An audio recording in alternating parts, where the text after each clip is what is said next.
Hello, I'm Andrew McCarron and welcome to the SBC Leaders podcast. Today, I'm very pleased to have with me Fabio Schiavolin, who's the CEO of Snaitech and a member of the SBC Sports Betting Hall of Fame. Fabio, how are you doing? Thank you. I'm here since the beginning, friend, since 2014. Yeah. By the way, and you pronounced very well my last name, which is so uncommon with British people. So Yeah, cool. I'll give that a bit of a practice, I've got to admit. So, Fabio, one of the big things you've had at Snaitech, certainly this year, has been the introduction of a new sort of digital platform. What challenges did that bring to you as a company and as yourself as the CEO? Yeah, of course, being, we are one of the most important players in Italy with 100 years of history in the brick and mortar part of the business. So we are a retail operator. So for us, digitalization has always played an important role in our history. During COVID, we made a lot of steps ahead because of the retail all blocked.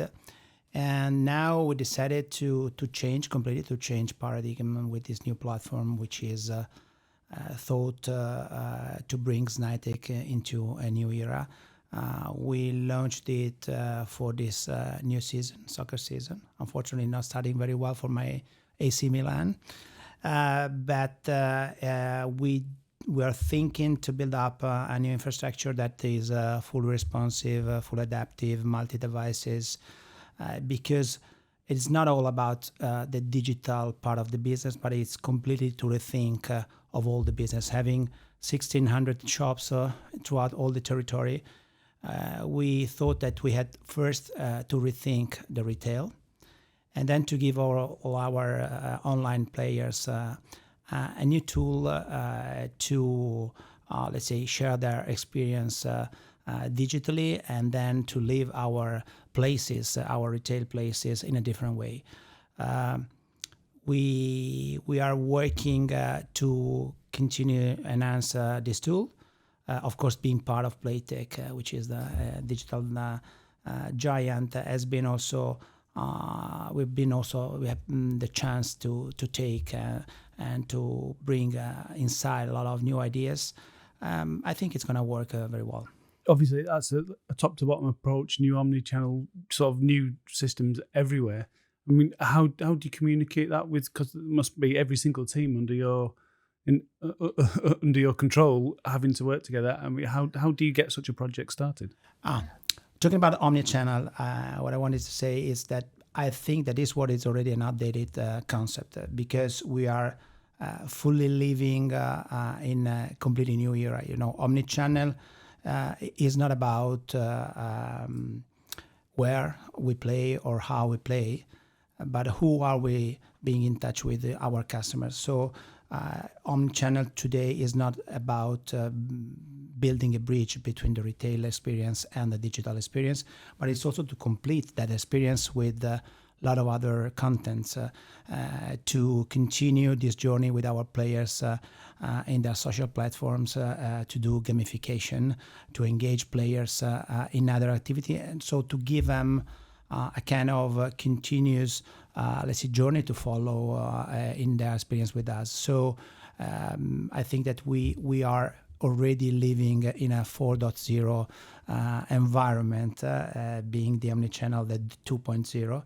And I think that all of us, we need to, let's say, stress this point of entertainment also for our players, also rewriting a little bit the code of our industry that is not very well perceived by the media.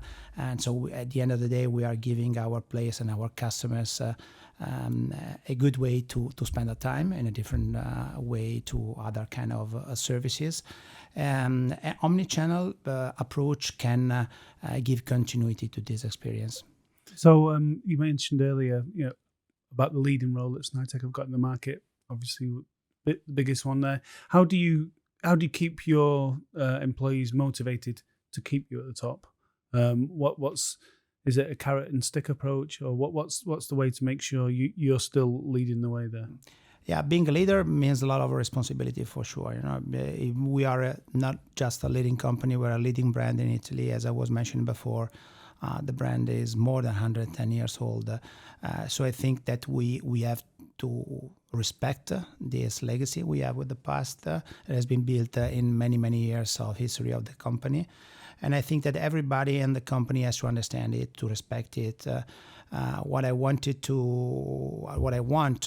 strongly work every day for is to engage people, to have people strictly engaged in our strategy, have to share a little bit of entrepreneurial approach. That is something that has helped me to build up this company since the beginning, since the day when I was founding Cogitech with the same garage atmosphere that we had at the time. Now we are a big company. We are part of a big group.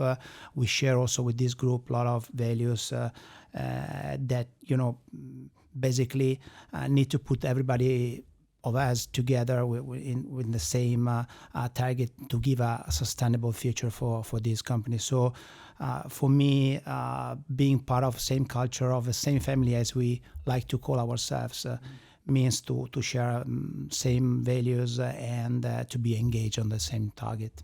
So it's kind of pushing family values almost to... It is.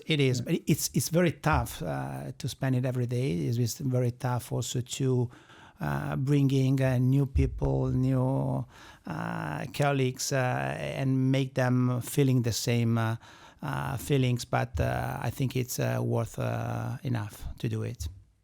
You talk about obviously Snaitech's legacy as well. 110 years is a bit longer than I'd even realised. Because certainly UK brands aren't even. Yeah, it's mostly the same as Lightbox and William. We started with horse racing back in 1920. The first original company was incorporated in 1906. So it's really the let's say Jurassic of gaming in Europe, in the continent, and so we are full of responsibility also for what we do every day with our brand.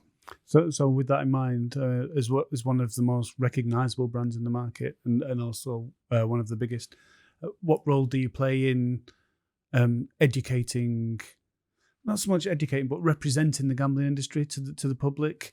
How do you sort of break down the negative perception that the industry has? That's a big challenge every day. So every time we all of us we say that it would be nice for us, for our family, for our kids to spend our experience openly with no problem, counter side of the brain thinking or bad thinking about this industry.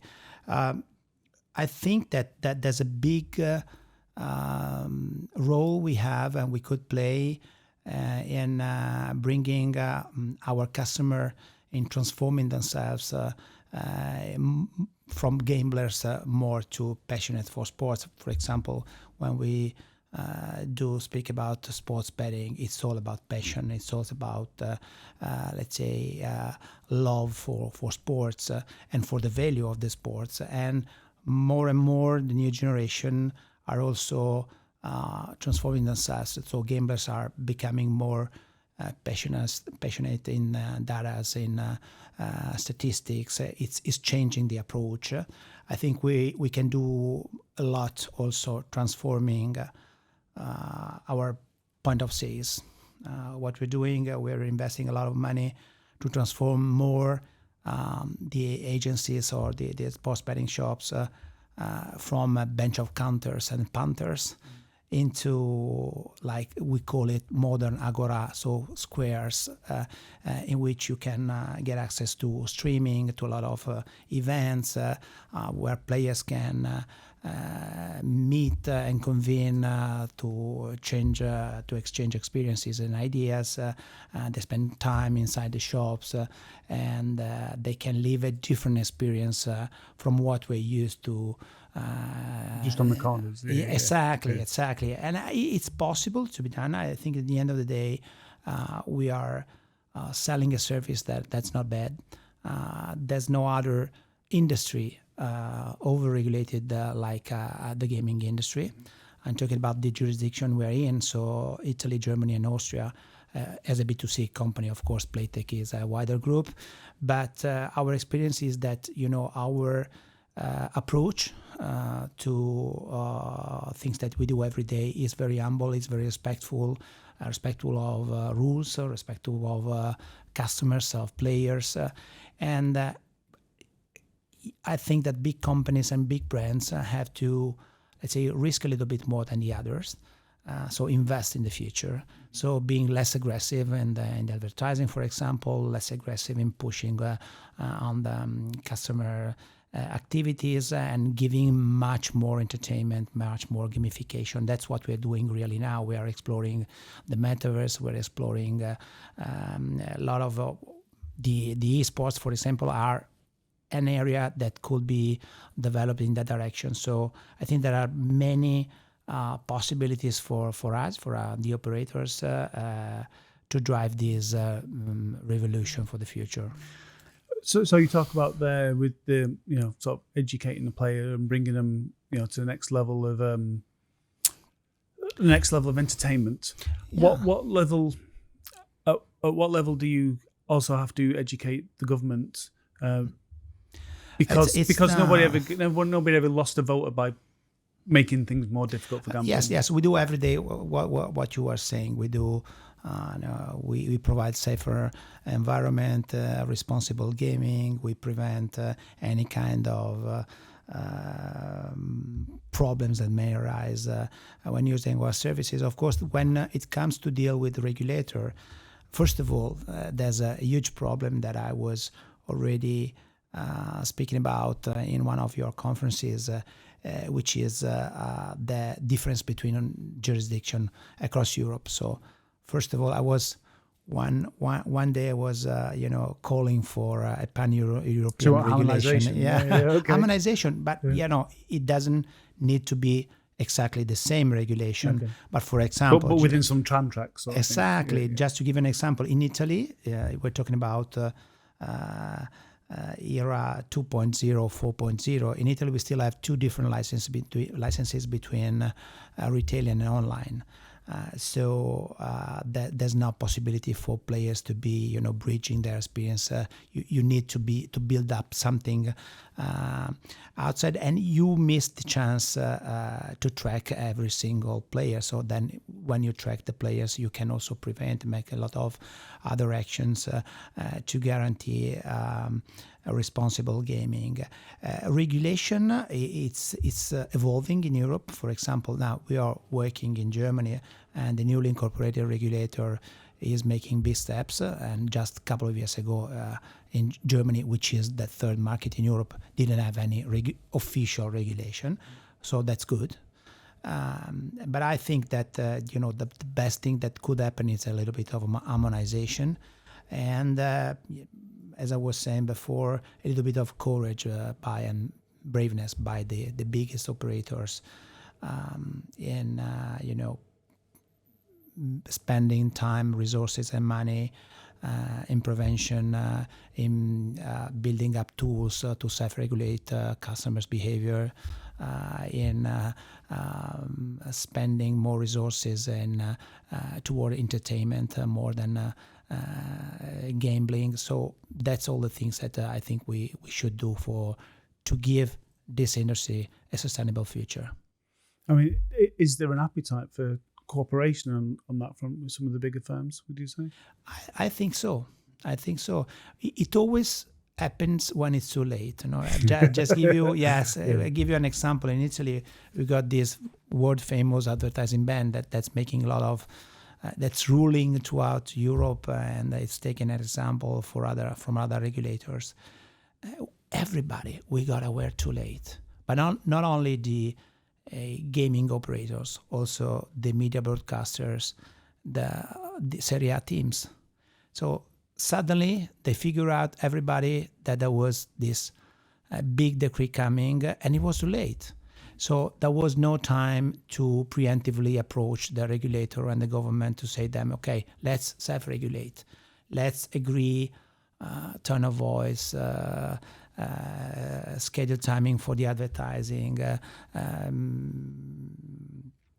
any kind of action that can hit less the wider public opinion with our activity on promoting our brands. It comes too late, but I'm still positive thinking that we can do something good for the future by talking each other more. I mean, does some of that fall on the regulator as well? I mean, you say there's this shirt ban that came in.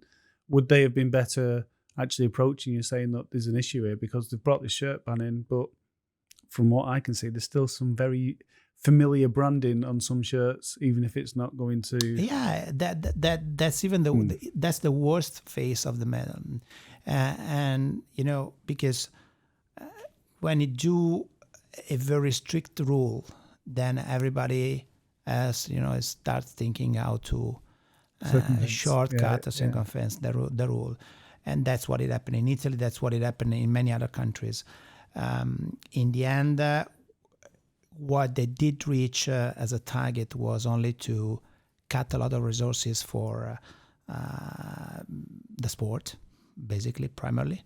So for soccer in Italy, for the broadcasting companies, and also a possibility for the operators to, safely promote their brands. So our suggestion and what we are talking when they are asking us what do we think about the marketing ban, and I'm answering you this question from a very comfortable position because Snai, it's a very well-known brand. So when the marketing ban came in, I think we took an advantage because having 1,600 shops with our brand and with such a brand awareness, as big brand equity on Snai brand, in the end of the day, it was not a big hit for us. It was a big hit for the purely online operators. But the same, even being in a comfortable position, I do think it's not the right way to approach the problem. The right way to approach the problem is to give the operators strict rules to follow and then go after them whether they break the rules. So that's what it happened in the UK. For sure, there's been a time in which, not only in Italy, but also in Spain, in the UK, the presence of gaming operators into the advertising of sports have been too massive, too aggressive, too pushy. And so that's what I think has to be agreed between operators. But the difficulty there is if you're looking at, certainly a bookmaker's target audience and the audience that football has, I don't think there's any other industry where the crossover is completely so, in target. Yeah, it's completely, yes, but you can do it in a different way. Sure. Yeah. I don't think it's a matter of what you say, but how you say it, and how you communicate to your customer base. And that's what we're trying to do every day. We are also changing the paradigm, engaging, for example, in gamification activities, which is something that doesn't bring you direct conversion of players into, of passionate into players. But it's a way to, let me use this word, to breed your customer base also to good values that make sustainable then the brand for the future. Excellent. You mentioned before about how Snaitech's sort of a big important part of the Playtech group since they acquired you. Was it 4 years 2018. ago? Yeah. 5 years ago now. How does Snaitech fit into the mix there? How do you communicate with the other departments? Because there's not many other operators in the mix, is there? I think we are a unique animal. First of all, it's a very long-lasting friendship and relationship with the Playtech family. We've been starting the iPoker network of Playtech in Italy back in 2006, and I was myself negotiating with More as customer supplier at that time. So then in 2018, so we never lose ourselves, and because again we share a lot of the approach, the entrepreneurial approach, the way to engage people in the same dream and the same strategy. I think it's very common, so it came very easy then to discuss about an integration. And yes, we are a different animal within the Playtech group. We do completely different job because we do B2C When we went into the group, we were a lot retail, and Playtech was total digital, so we were completely the other way around. But now, we evolved also. We are more digital. We are 50-50 now. We grow a lot within Playtech. Also, the financial results are brilliant. I think we are contributing very well to Playtech results and performances. We've been taking the best that we could take from Playtech. So from the content side, we of course we exploit and we leverage the fact of being the privileged party in the Playtech group. On the other side, we are free to use any other technology and to maximize our performance, and that makes really the relationship and the result for the Playtech group, the old Playtech group, successful.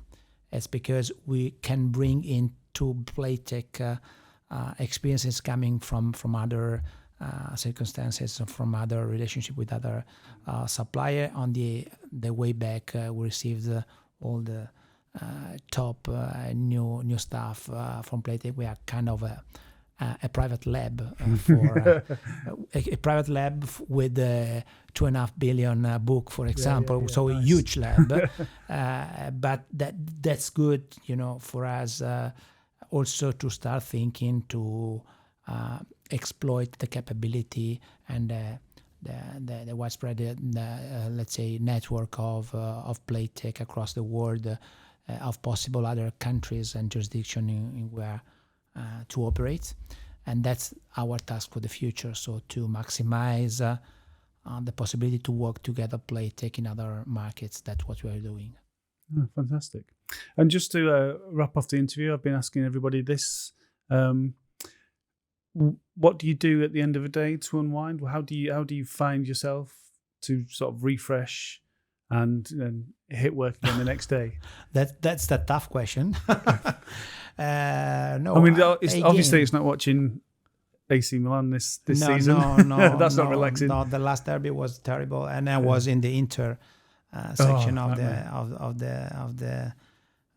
the stadium. It has been very bad. No, what I do, I don't want to look, let's say, smart by answering this, but we spend time also with colleagues. For example, we have our Thursday night 5-to-5 soccer match every Thursday since 2004.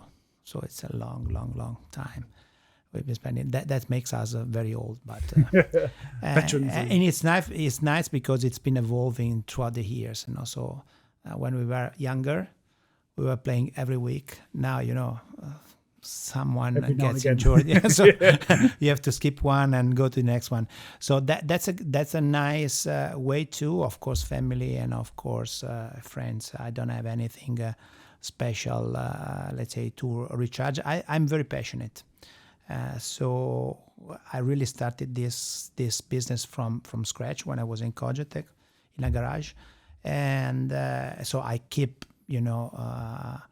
I try to keep the same, let's say, enthusiasm as the first day when we were like three of us in a basement.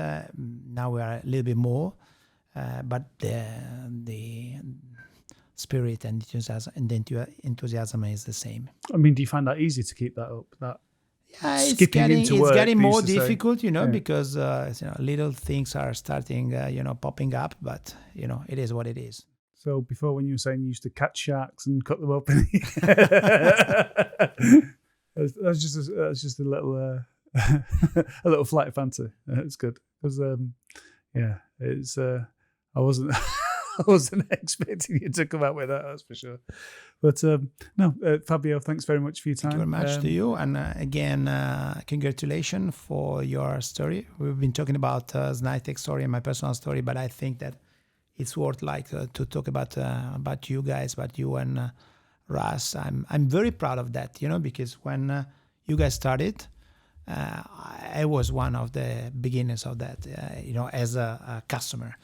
And I think that you also, you made a couple of questions about how we gaming operators can change this industry. I think that you guys changed the way this industry was used to make exhibition or convention.